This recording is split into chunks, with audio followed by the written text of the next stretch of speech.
this video I'm going to explain how to choose the best route to travel Vietnam by motorbike. By the end of the video you will know how long it takes to travel Vietnam on a motorbike, how to choose which section of the country to drive, the different route options available, and a bit about the Vietnamese weather. But first, a little bit of history. Vietnam was made popular to travel by motorbike when the Top Gear Vietnam Special was released in 2008. If you haven't seen it, go and watch it now. This kick-started the idea of travelling the length of the country on cheap motorbikes. Through the years, companies such as Ticket have developed simple pick-up and drop-off rentals where you can start in one city and drop in another. The main difference in the modern times to the old is that most travellers opt to rent good, reliable motorbikes instead of trying their luck on buying and selling cheap bikes such as the Honda Win. Check out my Honda Win video. So enough history. Let's talk about how long it takes to travel Vietnam by motorbike. Ho Chi Minh City is located in the south, and Hanoi City is located in the north. Ho Chi Minh to Hanoi is around 1,700 kilometers driving direct on the highway. Transport trucks take around 3 days whilst driving day and night to get between the two cities. You do not want to drive on the Vietnamese highway. A standard route for an enjoyable motorbike journey is around 2,500 to 3,500 kilometers between Ho Chi Minh and Hanoi. This will include some mountains and some coast. A route like this will take a minimum of 10 days with no rest days. 15 days if you take limited rest days, 20 to 25 days if you're a normal traveller combining motorbiking with tourist-based activities such as sightseeing. If you have 25 to 30 days, you can start to include optional extras such as Hai Yang or the Mekong Delta. If you don't have 15 days for your holiday, or you want to travel slowly, then you need to choose which section to drive. The three choices are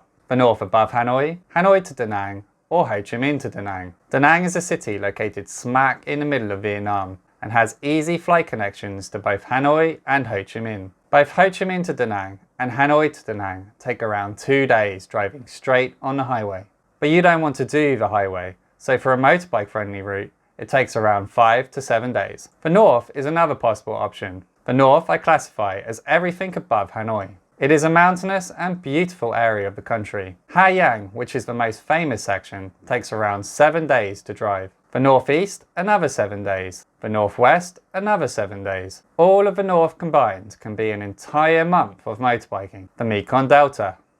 The Mekong Delta is famous for tourism, but it is not worth driving on a motorbike. Same goes for Phu Quoc Island in the south and any other island in Vietnam. The furthest south you should go on a motorbike is Ho Chi Minh.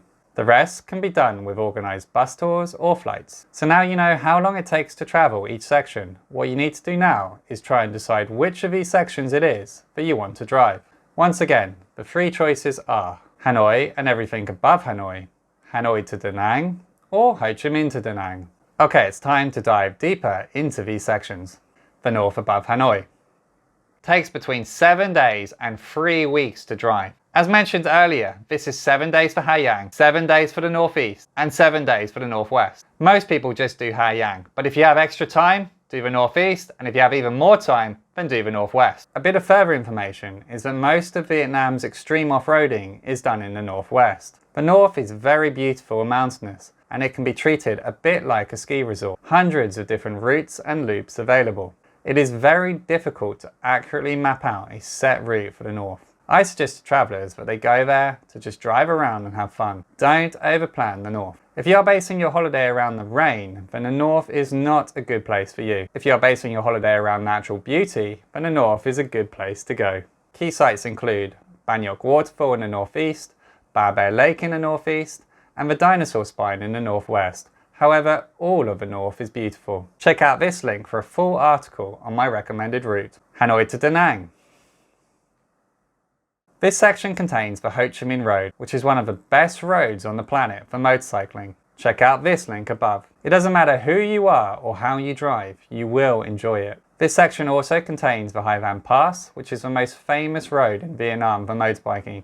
Check this link. Hanoi to Danang contains places such as Mai Chau and Phu Long. These are comfortable destinations for tourists without being overly developed tourist traps. Hanoi to Danang has variable weather conditions with nothing being overly extreme. Key sites are impossible to list, but to name a few, Mai Chau, Ninh Binh, the Ho Chi Minh Road, Phong Nha and all of its caves, Hue City, the Hai Van Pass, Da Nang City and Hoi An. Check out this link for a full article on my recommended route. Ho Chi Minh to Da Nang. This section contains a mixture of mountain roads and coastal roads. It has a great variety of driving styles, and it is possible to go from the mountains to the coast in a day.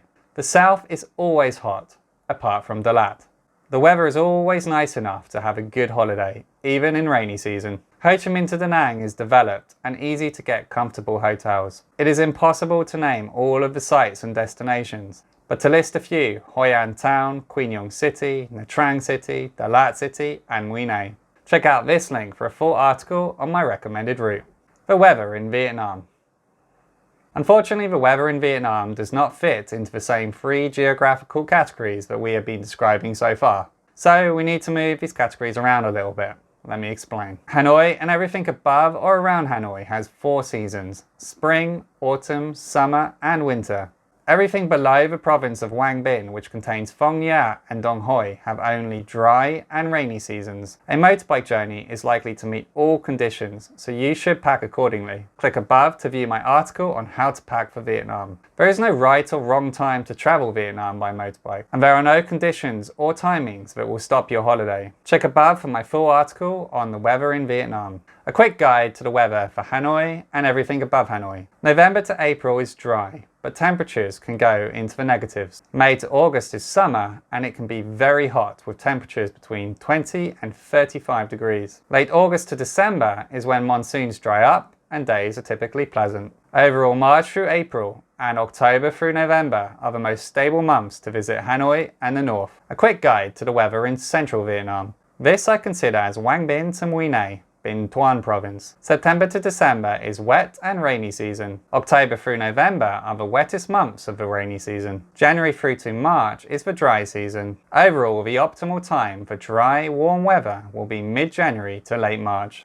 A quick guide to the weather in the south of Vietnam. This I consider as Mui Ne to Phu Quoc. December to mid-February is dry season and has the most tolerable temperatures. Mid-February to April are still dry but hotter, with temperatures reaching very hot. May temperatures peak and can reach 40 degrees with the humidity of the coming monsoons. July through October is the wet summer months, tapering off in November. Overall, December to February are the optimal months. It is at this point that you'll spend hours rewinding this video, trying to figure out the optimal time to travel Vietnam. Unfortunately, the seasons across the country don't match up in a nice package, which is why it isn't worth taking the weather too seriously. Just pack the right stuff. But if you really are concerned, then the south is your safest bet. Vietnam is a beautiful country, and some people come back yearly to experience different routes. These routes change yearly as well, and I spend quite a bit of time testing all the options side by side. If this video has been helpful, please like and subscribe, and also comment to suggest other topics that I should cover. Thanks for watching.